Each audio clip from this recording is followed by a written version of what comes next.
Update कयूं पिया के टंडो जाम खां जिते HRJD न्यूज़ जे रिपोर्टर मुनसिफ अहमद टालपुर मुताबिक टंडो जाम PS 63 जे MP शर्जील इनाम मेमून जी हिदायतन ते हैदराबाद ज़िले इंतजामिया पारां DC फवाद गफ़ार सूमरू जी निगरानी हेठि टंडो जाम में शहीद बेनज़ीर भुट्टो कम्यूनिटी हॉल में टंडो जाम शहर ऐं ॿारड़ी वारनि इलाक़नि जे औरतुनि खे हुनरी सिख्या ॾियण लाइ तरबियती वर्कशॉप मुनक़द कयो वियो जंहिंमें 60 खां मथे औरतुनि खे सिलाई भर्त भरण मेहंदी जूं डिज़ाइनूं ऐं हार सिंगार जे मुख़्तलिफ़ तरीक़नि जी तरबियत ॾिनी वई। तरबियती वर्कशॉप जो तालुक़ु हैदराबाद ॿारड़ी जी असिस्टेंट कमिश्नर कंदील फातिमा मेमून ऐं शर्जील इनाम मेमून जे कोऑर्डिनेटर ज़ीशान मेमून दौरो करे जाइज़ो पिणु वरितो।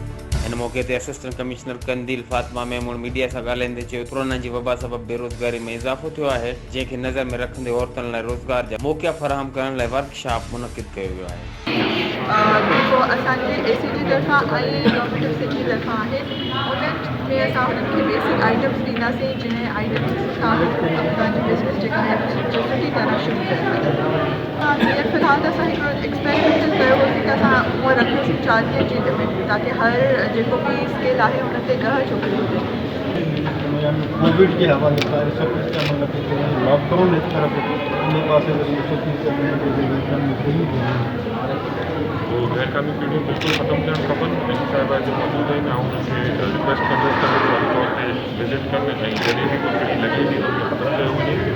बाक़ी स्टूडेंट्स जे हवाले सां ॾाढो सुठो इल्ज़ाम आहे जंहिंसां अनएम्प्लॉयमेंट ख़त्म थी इहे असांजी नियाणी जेकी सिखंदियूं उहे ॾियण बि थी सघंदियूं।